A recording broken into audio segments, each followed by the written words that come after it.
Interessante, assim, você, o maior ateu que já andou na Terra, foi estudar Jesus Cristo. Qual foi o gatilho, cara? O que fez você ir por esse caminho?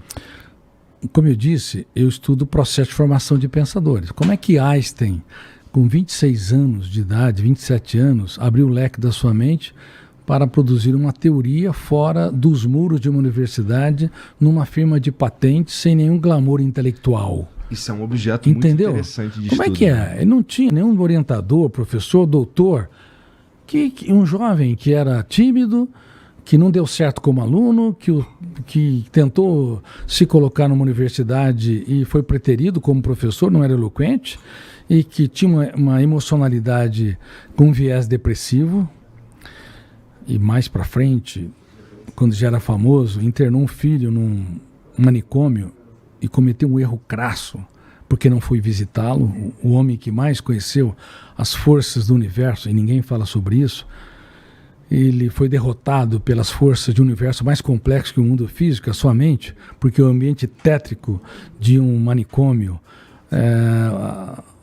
as alucinações, delírios do seu filho, que ele não conseguia usar toda a sua estrutura lógica, matemática e física para entender, porque não dá para entender, e deveria abraçar seu filho, porque ninguém é de seu menor valor. Mesmo um psicótico, uma pessoa portadora de uma esquizofrenia, tem uma complexidade e deve ser valorizado como ser humano único e irrepetível. Einstein não fez isso. Então, enfim, eu estudei a mente de pessoas que conseguiram libertar o seu imaginário e eram seres humanos e falharam dramaticamente. Por um lado, também Freud viveu esse drama entre a intelectualidade e baniu da família psicanalítica quem pensava contrariamente suas ideias, como Jung, Adler, por exemplo. Mas eu fui até esse homem, Jesus Cristo, e fui estudá-lo e fiquei perplexo, porque como pode, no exato momento em que Judas Iscariotes o beija, era para detonar o primeiro fenômeno, o gatilho da memória, abrir uma janela traumática ou killer. A traição é um golpe fatal, e quem nos traz são os amigos. Os inimigos, os desafetos, nos frustram. Aqueles que você se doa e te machuca na raiz, isso é uma traição. E naquele momento, quando abre uma janela traumática, duplo P, com duplo poder, poder de ter um volume enorme de tensão e poder de fechar o circuito, e você não abre milhares de janelas com milhões de dados para dar resposta inteligente, ou você agride, como muitas pessoas fazem, ou você recua timidamente. E ali havia uma escolta de soldados. Era para ele ter uma dessas reações. Mas, para espanto da psiquiatria, da psicologia, sociologia e psicopedagogia, ele olhou para o seu traidor e o exaltou. Ele o chamou de amigo. Amigo, porque ele não tinha medo de ser traído.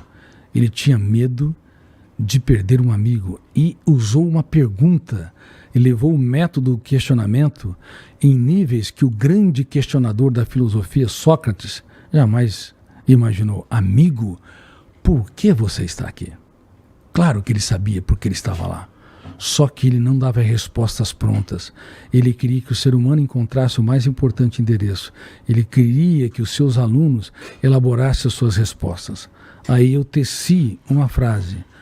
Nunca alguém tão grande se fez tão pequeno para tornar os pequenos grandes. Então, para encerrar, Einstein era a maior celebridade da ciência, a primeira grande celebridade da ciência, internou seu filho e não o visitou. Freud, o grande construtor da psicanálise, com uma intelectualidade enorme e também muito sociável, porque escrevia milhares de cartas para os seus amigos, mas não conseguiu abraçar quem o contrariava em relação à teoria da sexualidade. Agora estava ali, o mestre dos mestres, sendo beijado por um aluno, porque na verdade era uma senha para a traição, e ele de fato o abraça. Ele dá tudo o que tem para aquele que pouco tinha. Eu fiquei perplexo. E aí virou cristão?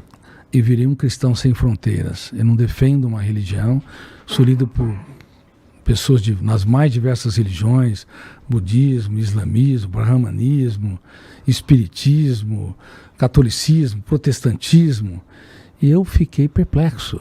Por isso eu escrevi a tetralogia, O Homem Mais Inteligente da História, O Homem Mais Feliz da História, O Maior Líder da História e O Médico da Emoção. Dava pra Jesus ter tido as mesmas atitudes que teve sem ser de fato o Filho de Deus, na tua opinião? E ele, bom... Porque assim, se você se tornou um cristão, isso é uma relação meio religiosa, espiritual no mínimo. Religiosa não. Eu não gosto da palavra religiosa, mas ele fez tudo o que fez sobre o ângulo da humanidade, não sobre o ângulo de um poder. Ele considerava prostitutas como rainhas e corria risco de vida por elas. Como quando, por exemplo, eu analiso nessas obras, os fariseus encontraram uma mulher em flagrante adultério, eles arrastaram a mulher e libertaram o homem. Sempre foram cometidas injustiças com as mulheres. Elas foram apedrejadas, queimadas, tolhidas.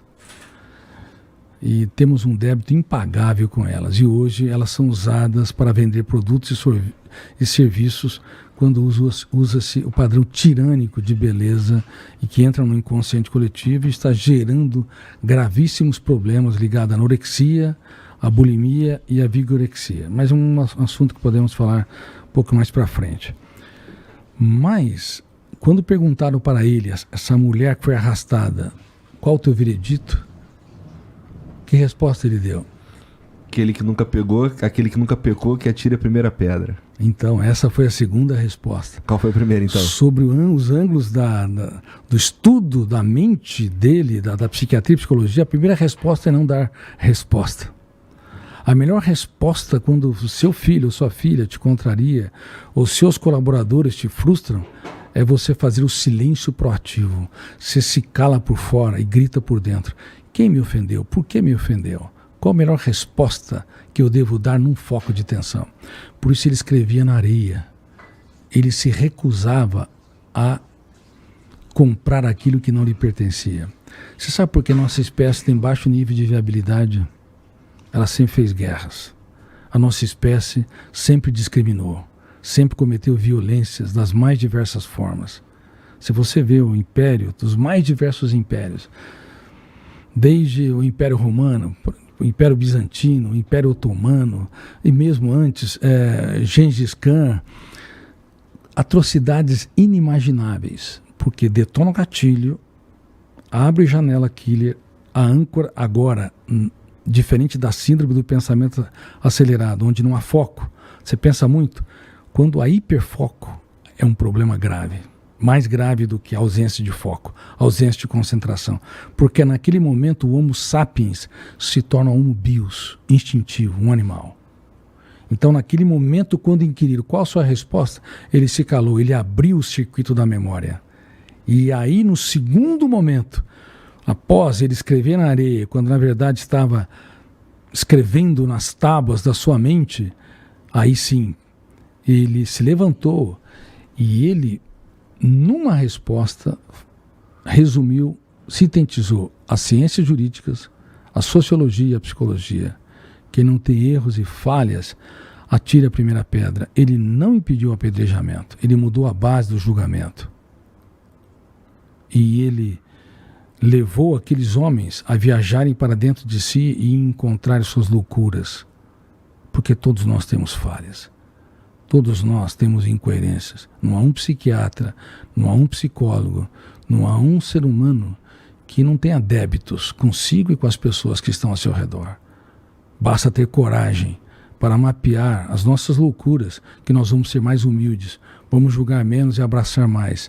E ele usou essa ferramenta de gestão da emoção para preservar aquela mulher. Por isso que ela nunca mais o abandonou.